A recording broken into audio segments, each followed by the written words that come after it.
Bueno, muy buenas y santas, gracias amigos que no te la cuentan, aquí una vez más con una entrevista, esta vez hablando de un tema que nunca había tocado en el canal. Ahora lo presento enseguida, pero primero al entrevistado. Javier Suárez, buenas tardes, ¿cómo le va? Gracias por atenderme. Muchas gracias a usted, padre. Un honor estar aquí con usted. Bueno, un gustazo. Javier Suárez es psicólogo forense, fundador de la Sociedad de Estudios sobre Apología, con gran experiencia en criminalística o criminología en general Sí. y máster en psicoanálisis relacional. ¿Por qué lo convoco a Javier, tocayo mío? Porque el tema que ahora vamos a tocar, a mí me interesó siempre, más de una vez uno lo escucha o en las películas o en las series, o incluso, en mi caso, que me ha tocado durante muchísimos años visitar prácticamente todos los meses la cárcel, el tema de San la Muerte, ¿no? O la Santa Muerte o San la Muerte, que es muy típico, al menos en nuestros países hispanos, que se ha puesto como de moda. Y como yo del tema este no sé, trato de llamar a la gente que sabe para eso. Así que, en primer lugar, ¿por qué meterse a estudiar una cosa macabra o medio morbosa como este tema? ¿No? ¿Cómo surgió la necesidad o la inquietud, digamos, no? ¿Sabe qué, padre? Fíjese que tiene mucho que ver, al menos con el lado de la psicología forense, con el tema de los crímenes rituales. Mm, Entonces, los crímenes rituales suelen ser mucho más violentos, suelen ser muy tenebrosos, porque la persona está sacralizando la violencia, no está matando porque está enojado, porque está celoso, sino por ganarse el favor de una mm, deidad. Entonces, en ese ganarse el favor, pues puede cometer o puede excederse en la violencia, ¿no? O sea, la violencia es el exceso de fuerza, ¿no? Pero puede hacer actos aberrantes para ganarse el favor de esa deidad de la cual está pidiendo protección, éxito, etcétera. ujú. O sea, que surgió la inquietud a partir de que ibas a las cárceles o conocías en el ámbito de la criminología casos macabros o morbosos de gente que había apelado o acudido a esta, entre comillas, deidad para algo, para lo que sea, para un pacto, para lo que sea, no sé. Mire, fíjese que en ese aspecto yo cuando empecé a trabajar en la Procuraduría, en la policía, por así decirlo, de la Ciudad de México, el primer caso que llevé como psicólogo era detectar si los símbolos satánicos que había en una escena del crimen eran realmente o no símbolos satánicos, porque también podría hacerse símbolos de poner esvásticas con calaveras y un menjurje ahí, que nada que ver, lo cual era el caso. En realidad no es que yo esté demasiado, he estado involucrado o ha sido parte de mi interés, porque siempre el tema de los crímenes que son muy aberrantes, al final tiene una vena espiritual muy importante, padre. Mm, Por ejemplo, hay un autor que se llama Robert Ressler y él fue el que acuña, él fue un detective, murió hace relativamente poco, y él acuña el término de asesino en serie. Escribió algunos libros sobre los asesinos en serie y él lo que dice, después de tantos años de experiencia, de tantos años de tratar con el mal, lo que me doy cuenta es que hay una parte espiritual en todo esto.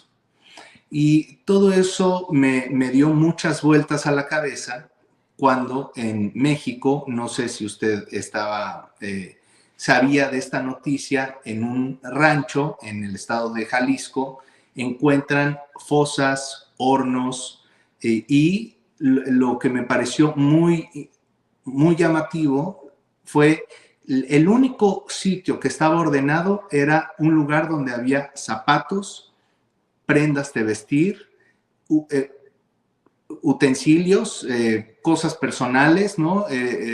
Efectos personales, credenciales, cosas que identificaban a las personas. 400 zapatos, 200 pares de zapatos. Todo esto, padre, frente a un altar a la Santa Muerte. Entonces, mientras que el gobierno estaba diciendo que era el cuarto de los cachivaches y que esos zapatos eran en realidad pues de gente que había ido a entrenarse, no era un centro de exterminio para el gobierno, sino un centro de entrenamiento, No, pues vinieron, se entrenaron y dejaron ahí sus zapatos. Y lo cual a mí no me hacía ningún sentido, y el hecho de que estuviera ahí un altar a la Santa Muerte para mí era el testimonio de precisamente la ofrenda de las vidas a una deidad. Es decir, en México los crímenes están siendo cada vez más aberrantes, antes eran descabezados, ahora ya lo que se usa son sacrificios humanos, sacar el corazón estando viva la persona, comerse el corazón de la persona, y es así como están actuando estos cárteles de la droga, con estos crímenes tan aberrantes que, le repito, para mí no hace ningún sentido que sea la imagen de la Santa Muerte ahí, o el altar a la Santa Muerte, que no es algo casual, es realmente, forma parte de una cosmovisión en la que el hombre se han subvertido las cosas, ahora el hombre es una especie de Dios, ¿no? Bien, pero vamos por parte, a ver si, porque yo soy total ignorante en este tema, ¿no? ¿Qué es esto de San la Muerte? ¿Qué es este bicho? ¿Cómo se come? ¿De dónde sale? Mire, el culto a la Santa Muerte, padre, pues en realidad en toda Latinoamérica hay una relación particular con la muerte. En México, por ejemplo, se retrata la muerte haciendo cosas de vivos, bebiendo en una cantina, todo de una forma muy, muy jocosa, por así decirlo. Pero esto no es nada más en México. En toda Latinoamérica hay una relación especial con la muerte, como si fuera también una parte en la que se le pueden pedir algún favor, como una fuerza de la naturaleza a la cual tú le puedes pedir algo. Sin embargo, a partir de los años 40 en México, ahora le quiero decir una cosa, San la Muerte no es lo mismo que la Santa Muerte, es decir, la Santa Muerte que viene de México no es que se expandió a Argentina. San la Muerte tiene más que ver con una misma lógica de que la muerte es una fuerza de la naturaleza, una fuerza como cualquier otra, a la cual se le pueden pedir cosas, eso es lo que dicen, pero tiene más que ver con estas creencias guaraníes. De ahí viene más San la Muerte, que usan huesos, usan amuletos y demás. Y en México, San la Muerte viene desde el siglo XIX. Y en México realmente viene la Santa Muerte a partir de los años 40, que realmente que hay testimonios de que hay un culto muy marginal, que una señora le hace por ahí a una calavera que dice que le hace favores. Por ejemplo, empieza a hacerse más popular esto en los años 80 y ya para los 90 y el 2000 es donde tiene un boom mucho más grande. Lo mismo ha ocurrido con San la Muerte, es decir, está en estos barrios marginales y poco a poco va adquiriendo más popularidad con el tiempo. Tienen varias similitudes en la lógica, padre, de que tú puedes activar fuerzas de la naturaleza a través de ciertos ritos. Esa lógica se mantiene tanto en San la Muerte como en la Santa Muerte. O sea, entonces, perdón, sí. Pregunta, pero, o sea, al final de cuentas es siempre lo mismo, es una especie de mitología urbana que la gente utiliza invocando a una supuesta deidad que han inventado o que puede ser incluso de carácter preternatural, o sea, demoníaca, a la cual le piden un favor, como uno le podría pedir un favor supuestamente a un santo, y le ponen el nombre de un santo. O sea, eso es lo peor, inventan un santo, así como le puede inventar el San, qué sé yo, no sé, San Messi o San Maradona Sí, claro. o lo que sea. Es un invento popular, entre comillas, pero que tiene después connotaciones bastante complejas, porque están asociadas con sacrificios rituales, con homicidios. O sea, nace entonces, me dicen, en el siglo XIX, con un nombre, en todo caso, después con un nombre distinto, hace 40 años, la década del 40-50, me dice después del siglo XX, y en los 80 más fuertemente en ambientes más bien marginales. ¿Está bien el resumen? Absolutamente. Y ahorita usted acaba de dar en un clavo muy interesante, porque un doctor del FBI lo que hace un paper sobre crímenes rituales y dice o advierte de cómo la violencia en México iba a empezar a escalar ya que estaban ritualizando la violencia y estaban sacralizando la violencia. Dice, esto de estar haciendo invocaciones a la Santa Muerte a la hora de estar haciendo ejecuciones va a devenir en algo mucho más aberrante. ¿Por qué? Porque en realidad lo que al parecer o al principio se muestra como una fuerza de la naturaleza, que si yo le pongo un cigarrito, le pongo tabaco, le pongo ron, a mí me va devolviendo favores como éxito, etcétera, etcétera, y aparentemente yo estoy en control de esa situación, en realidad con el tiempo esa fuerza de la naturaleza neutra, por así decirlo, empieza a exigir más de mí y empieza a exigir cosas más extrañas, y muchas de las aberraciones que se hacen es, a decir de muchos que han caído en esa situación, porque la Santa Muerte se los está pidiendo, ¿no? Osan la muerte, es decir, empieza como una situación neutra, pero con el tiempo es esa fuerza aparentemente neutra en la que revela su inteligencia demoníaca, pero ya que tiene esclavizado al hombre, ¿no? O sea, es decir, al principio todo parece que me está haciendo el favor a cambio de yo ponerle unos chocolatitos. Y ya después, ya cambia la cosa. Ya tengo que, incluso, por ejemplo, hay el caso de una señora en la Ciudad de México, una señora muy pobre que se dedicaba a recolectar basura, que mató a sus nietos porque la Santa Muerte se lo había pedido. Pero a ella no, la agarraron antes de que recibiera un peso por parte de la Santa Muerte. No, nunca le fue bien económicamente y la capturaron. Pero acabó, perdón, mató a más de un nieto. No recuerdo muy bien el caso, pero fue un caso bastante sonado. ¿Cómo es que hacen este tipo de ritual o cómo es que se relacionan? Porque uno conoce quizás por las películas o por alguna vez haber conversado, en mi caso, con algún sacerdote exorcista, el tema de la tabla Ouija o el juego de la copa, ese tipo de cosas, ¿no? ¿Cómo es el rito que se le da a esta? No estoy preguntando para que la gente después diga lo que me están Sí, mirando sí, para que sí, hagan estas cosas y estas estupideces, ¿no? Obviamente, claro. el que juega con fuego se termina quemando. Pero ¿cómo es que acceden o piden la intercesión de esto que al final de cuentas es un demonio o más de un demonio? Porque Claro, si claro. de algún modo se comunica con el mundo preternatural, bueno, el demonio es un ángel, los demonios son ángeles caídos, y si uno juega con ellos, ellos juegan con uno. ¿Cómo funciona la cosa? Mire, lo que pasa es que es interesante que hay un sincretismo aquí. Con la Santa Muerte hay un sincretismo de una figura con, con un vestido como si fuera una santa, con una estatua y demás que pudiera ser un santo cualquiera, nada más que este es Santa Muerte, Mm.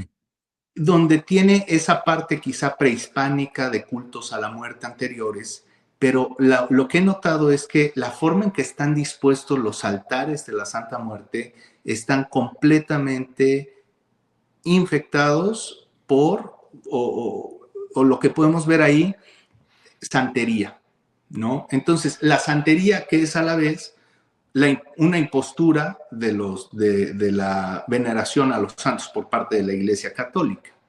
Es decir, la santería es una religión, en el fondo es una religión africana, la religión yoruba, y como no podían ejercer esa religión libremente a sus dioses, entonces los ataviaban o los vestían o parecía que les cambiaban de nombre para hacerlos parecer santos. Mm. Entonces, en realidad, aunque estuvieran vestidos de santos, lo que estaban venerando o adorando o pidiéndole favores era a una deidad africana de por Mm. allá, ¿no? Entonces, la forma en que están haciendo los ritos, los rituales y demás a la Santa Muerte va muy de la mano con la forma en que los santeros hacen ese tipo De ritos. le dan un cuidado, un tratamiento, apapachan, agasajan, consienten a su Santa Muerte a través de tabaco, ron y demás, pero ya después, pues mata un gallo y después mata un perro y ya lo mata a tu hermano, ¿no?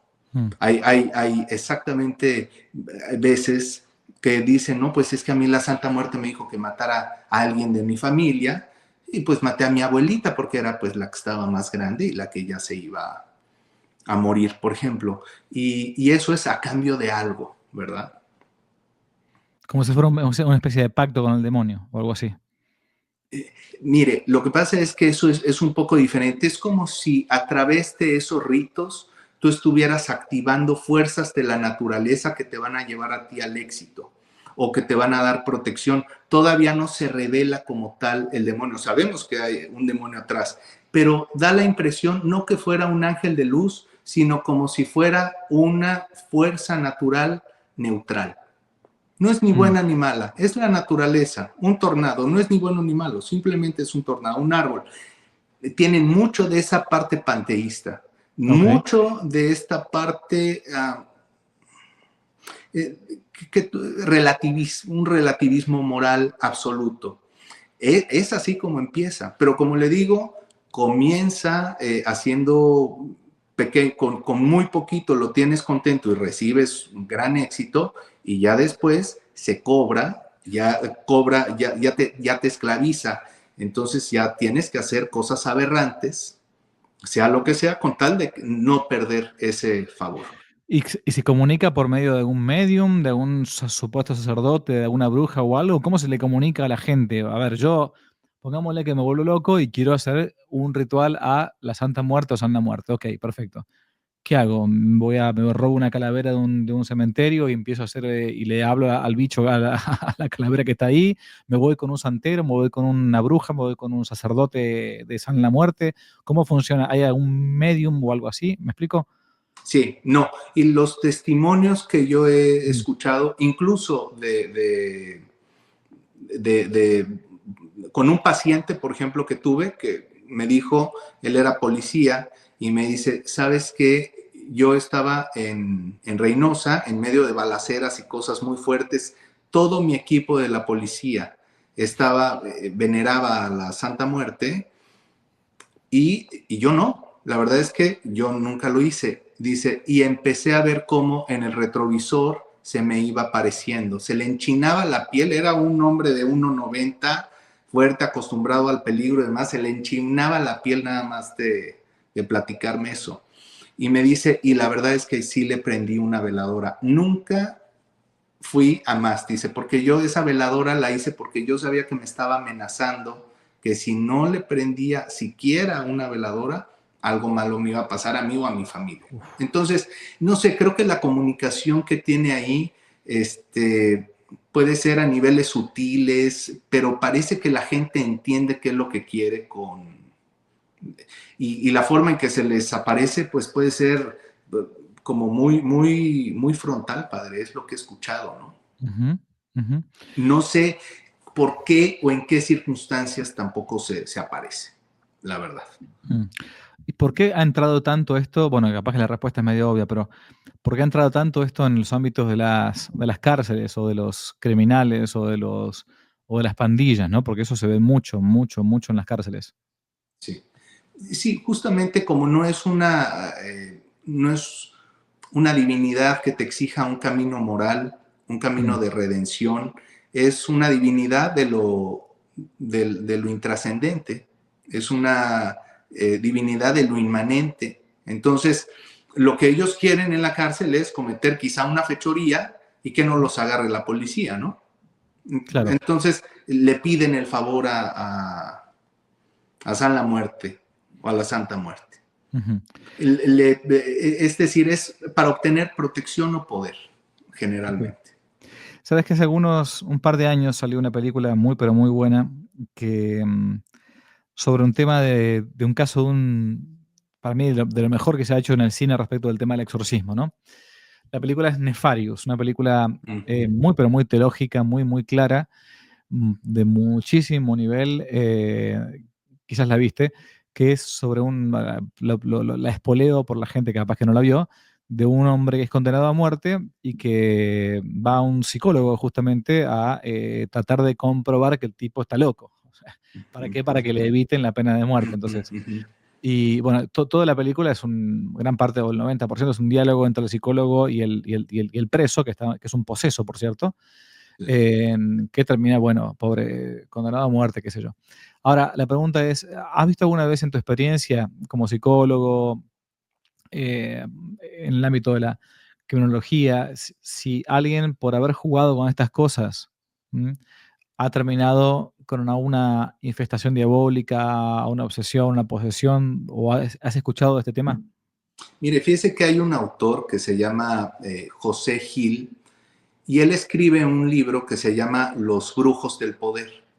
Y es un anecdotario de personas, de hombres poderosos, incluso Ronald Reagan, de cómo siempre tuvieron a brujos que los asesoraran y que los lograran hacer más, más poderosos, o por lo menos que los asesoraran de en qué día me conviene dar tal discurso, ¿no? Por ejemplo, a través de la numerología, no sé. Ahora, claro que se ha ido con la decadencia social, pues obviamente los nuevos presidentes van haciendo cosas más aberrantes, ¿no?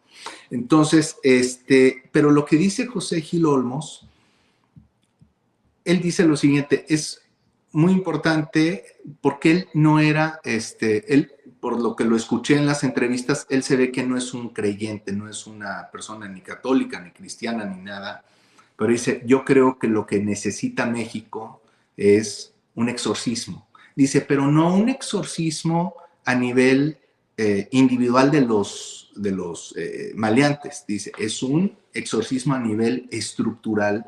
Y yo sí lo creo porque es como si toda la estructura social ya estuviera permeada por una putrefacción espiritual en la que yo quiero lograrlo todo a cualquier precio. Y él lo que dice es, aparte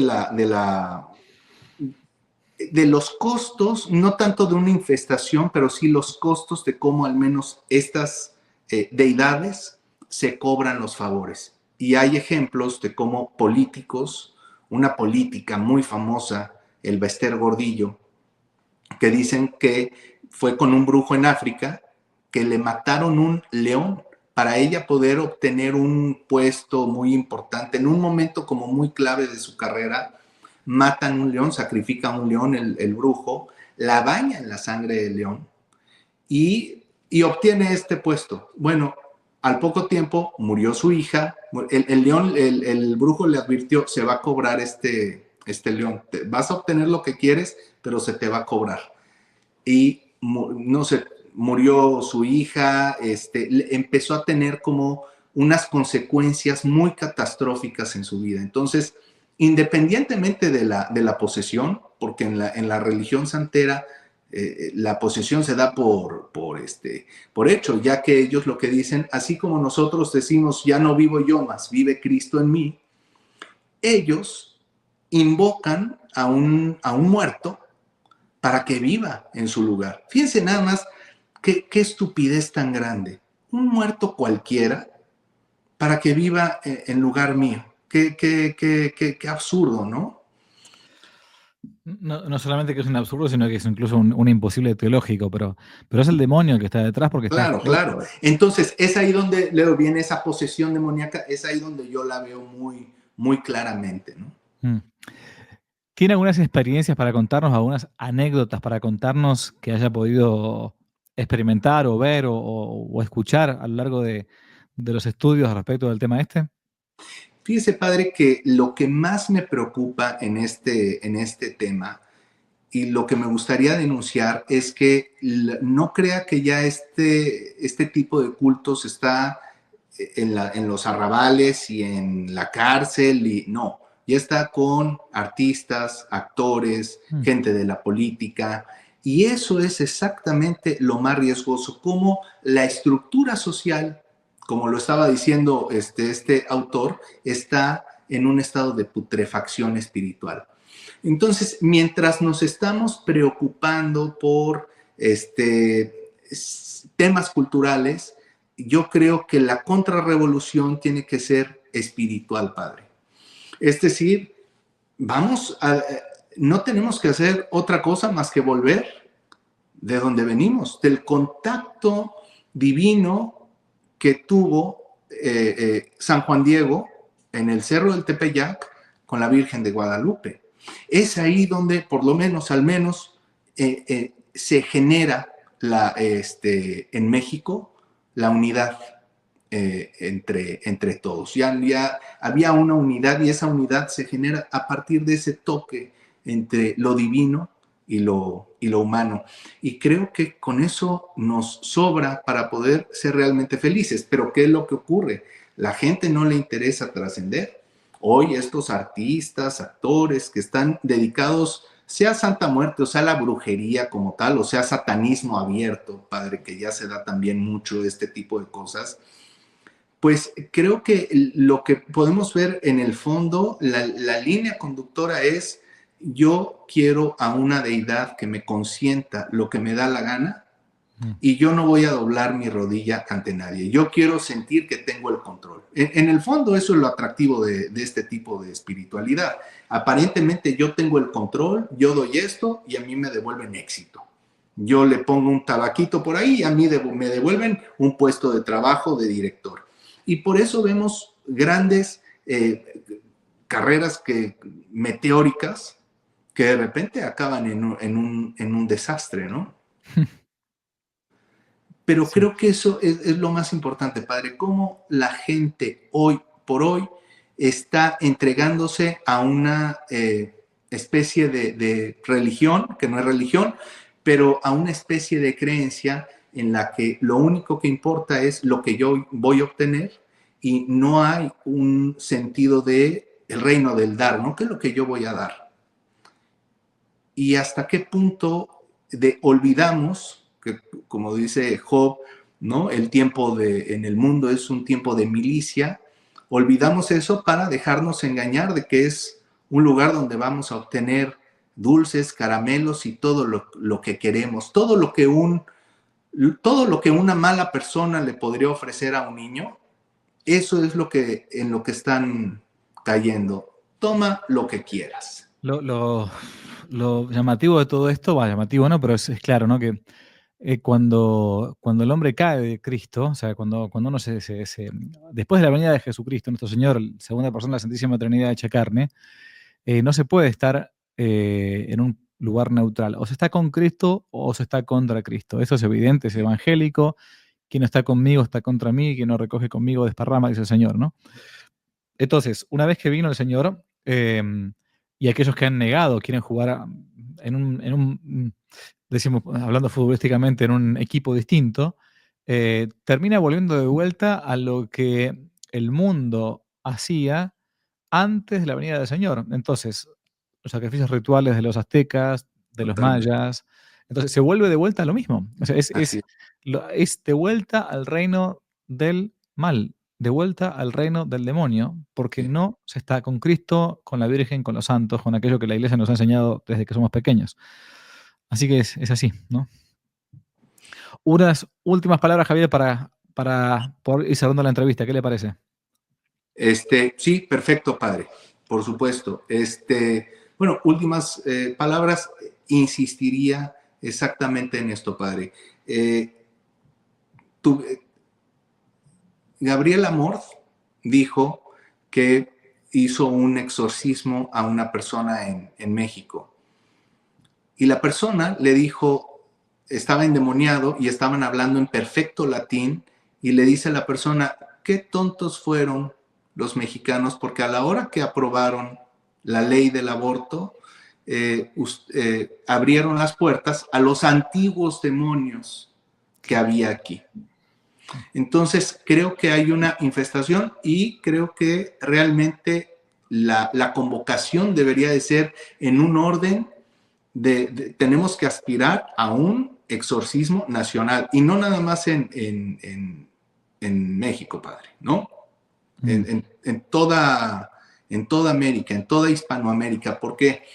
Porque no podemos estar confiándonos nada más de la política, que si este político, que el otro. Si el suelo, si la raíz está mal, Es decir, si el tejido espiritual hay algo corrupto dentro de eso, hay algo infectando a nosotros, creo que lo más importante es hacer un llamado a un gran a un gran proceso de este tipo. Ahora, en lo que llegamos a eso, yo diría que la oración, porque para mí la oración, que para muchos puede ser, no es una acción como tal, pero al menos creo que sí es un girar hacia la dirección correcta.